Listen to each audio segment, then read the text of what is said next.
Assalamualaikum bosku, welcome to my channel. Sebelum menonton jangan lupa subscribe, nyalakan dulu loncengnya, dan jangan lupa like dan komen. Dan jangan lupa ambil posisi rebahan kalian. Untuk kalian selamat menyaksikan. Mengetahui sosok hebat di dataran Chu, Ye Chen tidak bisa membantu tetapi menggosok kepala yang sedikit pusing setelah mendengar, dataran Chu ini benar-benar penuh kekuatan tersembunyi.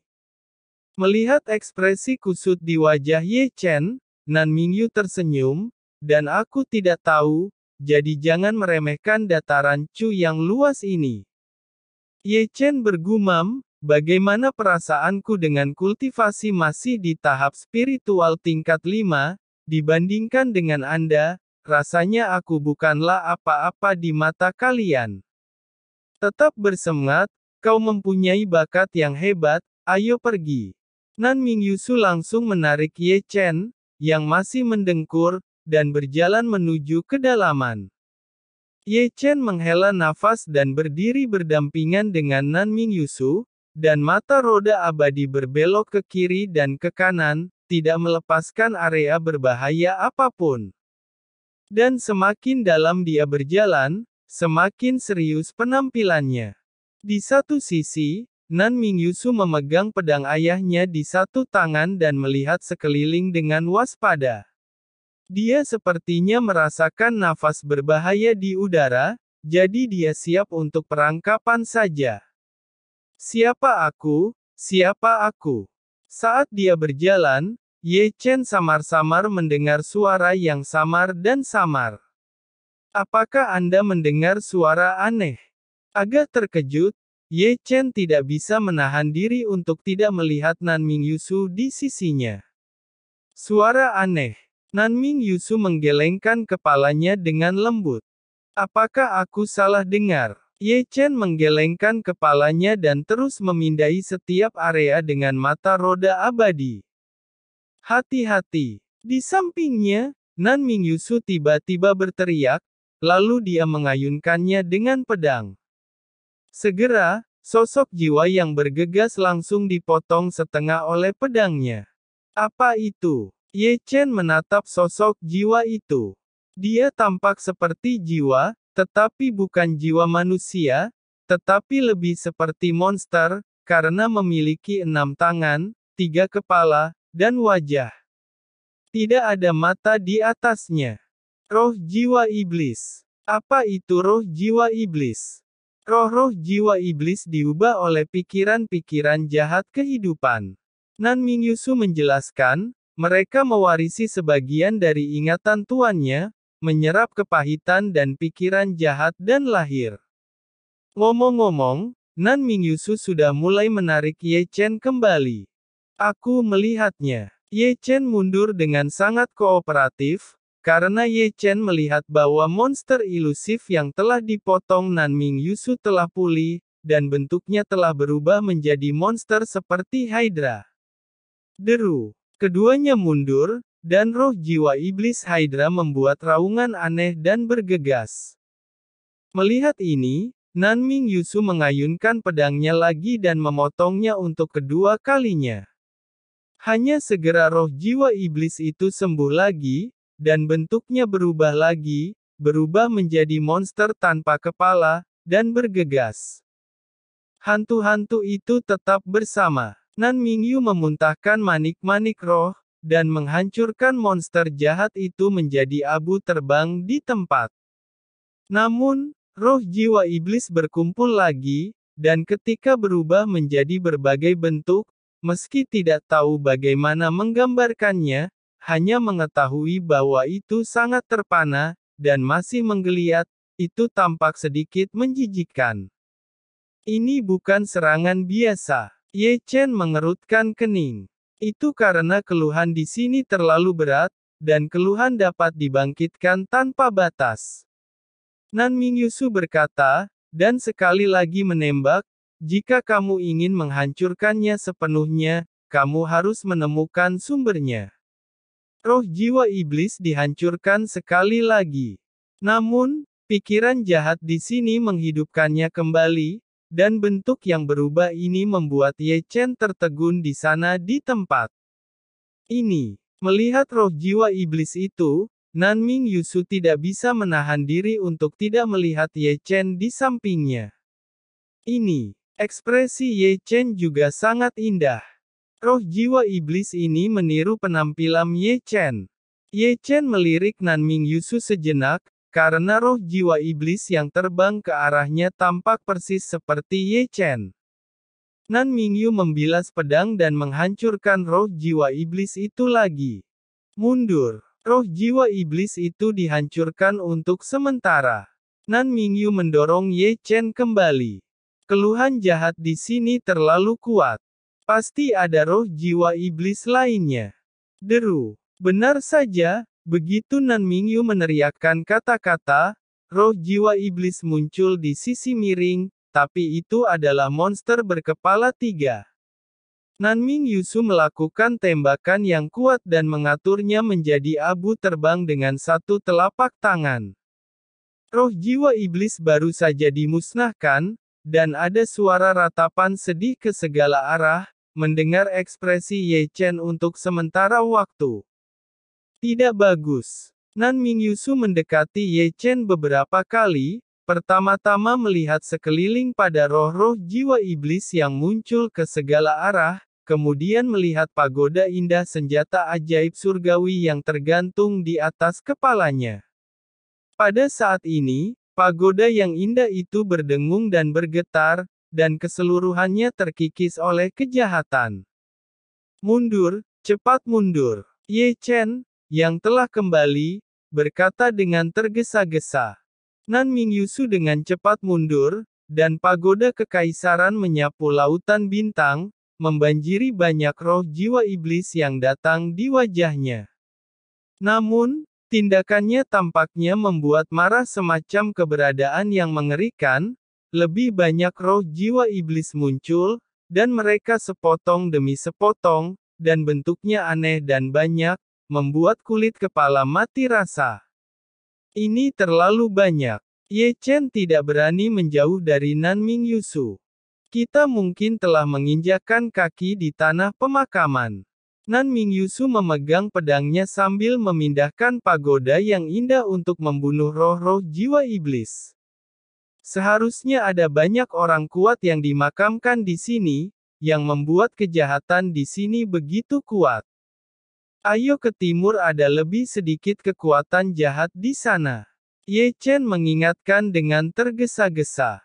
Dikatakan bahwa Nanming Yusu sedang bertarung dan mundur ke arah timur, karena terlalu banyak roh jiwa iblis yang mengelilinginya, dan karena ini adalah tempat berkumpulnya dendam, mereka pada dasarnya tidak bisa hancur.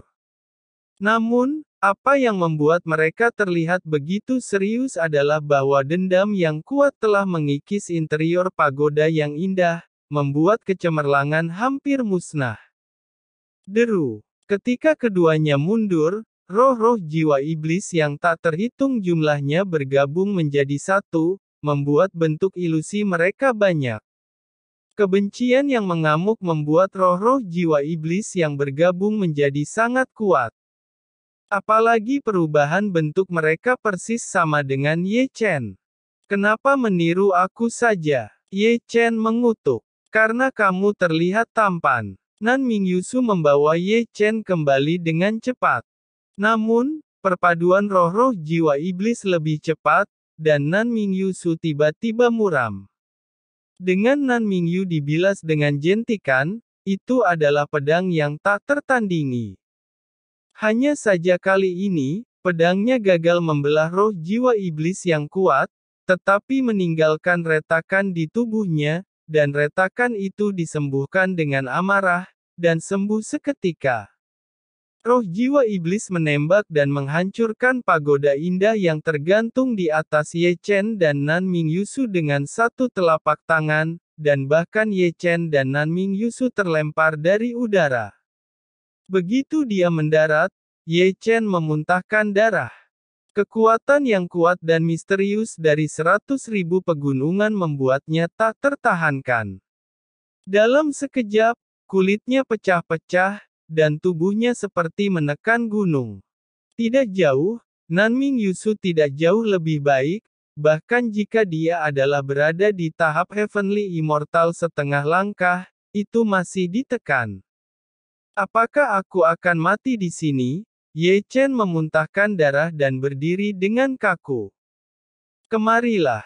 Nan Mingyusu berteriak pada Ye Chen saat melawan roh jiwa iblis yang kuat, karena tanpa perlindungannya, Ye Chen dalam bahaya kematian.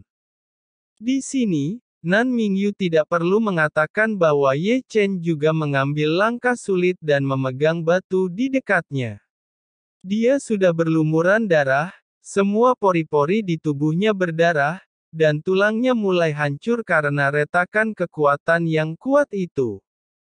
Tentu saja, ketika telapak tangannya yang berlumuran darah menyentuh dinding batu berbintik-bintik, dengkurannya menghilang. Kemarilah, cepat. Nan Mingyusu masih memanggil Ye Chen, karena roh jiwa iblis itu terlalu kuat, dan dia berkonsentrasi pada konfrontasi melawan roh jiwa iblis. Ketika Ye Chen dipanggil lagi, Ye Chen menghilang. Nan Mingyu buru-buru melihat sekeliling, tapi menghilang Ye Chen. Deru. Roh jiwa iblis yang kuat bergegas, menjatuhkannya dengan satu telapak tangan, dan sebelum mendarat, roh jiwa iblis itu terbang masuk, dan melemparkan kembali darah yang dimuntahkannya. Boom! Boom! Segera, batu itu runtuh dan terbang keluar, dan Nan Mingyusu yang kuat, yang dipukuli di depan roh jiwa iblis yang kuat, berbalik, terus-menerus diangkat, terus mundur, dan menjauh dari Ye Chen. Ye Chen terjatuh ke dalam lubang. Tanpa memikirkan apapun, Ye Chen berbalik dan melompat, pedang dipegang di tangannya di tempat sudah memiliki banyak benda ajaib yang tergantung di atas kepalanya. Meningkatkan pertahanannya ke level tertinggi, Ye Chen menatap dunia di depannya dengan gugup. Dunia ini abu-abu, gelap dan lembab, dan sangat dingin, dan terkadang terdengar sedikit suara tetesan, tetapi yang membuat Ye Chen terkejut adalah tidak ada paksaan yang kuat dan tidak ada dendam. Tempat apa ini? Ye Chen mengeluarkan manik-manik roh yang menyala dan menerangi tempat ini dengan radius kurang dari 10 kaki. Wow! Segera, Ye Chen mundur selangkah dengan tajam karena melihat seseorang duduk di atas platform batu di depan matanya. Sosok itu sangat aneh. Selain itu, Ye Chen dapat dengan jelas melihat gas kematian pria yang tersisa, seolah-olah dia telah mencapai tepi kematian yang sering, tidak tahan badai sedikit pun, dan tubuhnya tertutup debu. Saya tidak tahu sudah berapa tahun saya duduk di sini. Anda, siapa Anda? Ye Chen bertanya tanpa sadar. Untuk waktu yang lama, Ye Chen tidak mendengar jawaban. Senior. Ye Chen berdiri diam sedikit, dan dengan ragu-ragu memanggil lagi. Pada titik ini, kelopak mata pria setengah manusia dan setengah batu bergetar sedikit. Dia terlalu tua, atau mungkin terlalu lelah, sehingga kelopak matanya bergetar beberapa saat sebelum dia membuka setengahnya. Kekeruhan itu seperti kekacauan, dan matanya redup tanpa melirik. Siapa Anda? Suara pria itu lemah dan serak, dan yang paling aneh adalah setelah dia mengucapkan sepatah kata pun. Dalam adegan ini, Ye Chen hampir takut. Jika Anda mengucapkan beberapa patah kata lagi, sebagian besar orang di depan Anda akan berubah menjadi batu. Siapa Anda? Dia tidak mendengar jawaban Ye Chen, dan pria itu bertanya lagi. Senior saya Ye Chen. Ye Chen buru-buru memberi hormat. Kemarilah nak. Napas pria itu tidak ada dan tidak ada, dan sepertinya setiap kata yang dia ucapkan sangat lemah. Meskipun Ye Chen sangat enggan untuk pergi, Ye Chen masih menggerakkan langkahnya. Mengambil beberapa langkah ke depan, Ye Chen berhenti setengah kaki dari pria itu. Ye Chen memberi hormat lagi. Pada titik ini, orang tua itu mengangkat kepalanya dengan susah payah, dan sepasang mata kacau menatap Ye Chen.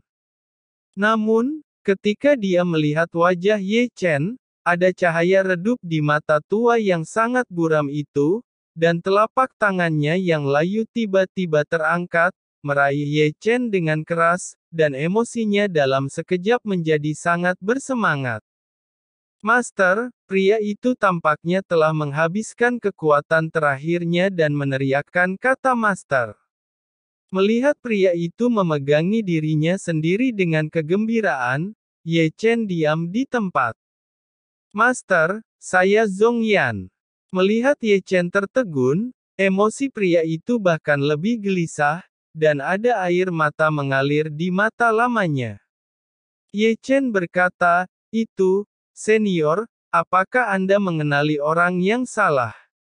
Ye Chen mencoba yang terbaik untuk menyingkirkan telapak tangan pria itu, dan kemudian buru-buru mundur selangkah. Tidak mungkin. Pria itu memandang Ye Chen dengan ekspresi harapan, dan ingin bangun, tetapi dia telah berubah menjadi batu, dan tidak bisa bergerak. Dia hanyalah sepasang tangan tua kering yang ingin menyentuh Ye Chen, tetapi tidak bisa menahannya. Melihat pria itu, Ye Chen tidak tahan. Dia terlalu tua, seperti orang tua yang tidak berdaya. Api jiwa bisa dimusnahkan kapan saja, dan dia benar-benar diambang kematian. Bagaimanapun, Ye Chen mengerutkan bibirnya, maju selangkah lagi, dan membungkukkan tangannya. "Senior, namaku Ye Chen, bukan Master Anda benar-benar mengenali orang yang salah. Kau adalah Masterku, aku tidak salah." Orang tua itu masih menatap lurus ke arah Ye Chen, dan menatap Ye Chen dengan perkiraan memohon. "Bisakah kamu mendekat, biarkan aku melihat mata kananmu?" Mata kanan Masterku memiliki mata langit. Mata kanan. Mata langit. Ye Chen membeku, bertanya-tanya, "Tuan ini seharusnya terlihat persis seperti aku. Apakah mata langit yang dibicarakannya, adalah mata roda abadi?" "Teman kecil, bisakah kamu tunjukkan padaku mata kananmu?" Orang tua itu masih menatap Ye Chen hampir memohon. "Tentu saja bisa." Ye Chen tersenyum, melangkah maju sedikit, menurunkan tubuhnya, dan menyatukan wajahnya. Hal utama adalah menjaga mata kanannya dekat dengan lelaki tua itu sehingga dia bisa melihat dengan jelas. Orang tua itu mencondongkan tubuh ke depan sekuat yang dia bisa, dengan sepasang mata tua berlumpur menatap mata kanan Ye Chen. Untuk waktu yang lama, Ye Chen tidak bergerak. Untuk waktu yang lama, lelaki tua itu juga berbicara. 10 detik kemudian, Ye Chen dengan jelas melihat bahwa mata tua mendung lelaki tua itu menjadi kusam lagi. Pada saat yang sama, usianya mencapai titik ekstrim, dan bahkan tubuh batu dari tubuh bagian bawahnya menyebar dari dada ke bahunya. Setelah melihat mata kanan Ye Chen, orang tua itu menggelengkan kepalanya dengan lemah, napasnya menjadi tidak ada, dan selalu ada kemungkinan untuk mati. "Senior, kenapa Anda ada di sini?" Ye Chen memandang lelaki tua itu dengan ragu, bertanya ragu-ragu, "Apakah Anda juga orang kuat yang selamat dari perang kuno?" Orang tua itu menjawab, "Tidak, aku berasal dari dataran Chu." Bagaimanapun, lelaki tua itu mengatakan sebuah rahasia. "Saya datang ke sini mencari master saya 500 tahun yang lalu. Saya bertemu dengan roh jiwa iblis yang mengerikan dan hampir mati. Lalu aku bersembunyi di sini, duduk selama 500 tahun. Anda di sini untuk mencari seseorang." Ye Chen mendengar sedikit tertegun. "Dengarkan teman kecil, apakah kamu datang ke sini untuk mencari seseorang?" Orang tua itu mendongak kesakitan dan menatap Ye Chen, tapi matanya sedikit aneh. Melihat Ye Chen seperti melihat masternya. Menatap lelaki tua itu, Ye Chen merasa tidak wajar dan tersenyum, "Kakek, aku ada di sini untuk menemukan Kaisar, Kaisar yang pernah menyatukan dataran Chu." Kaisar Xuan. Orang tua itu sedikit terkejut. Kaisar Xuan sudah mati 5.000 tahun yang lalu. Bagaimana dia bisa berada di 100.000 pegunungan? Yah, itu cerita yang panjang untuk dibicarakan. Ye Chen tersenyum. "Kamu seharusnya tidak masuk ke sini." Orang tua itu menghela nafas. Junior juga tidak berdaya. Ye Chen berkata dengan tergesa-gesa, menatap lelaki tua itu dengan harapan, "Senior, dapatkah Anda memberitahu saya cara keluar dari 100.000 gunung ini?" Dari 100.000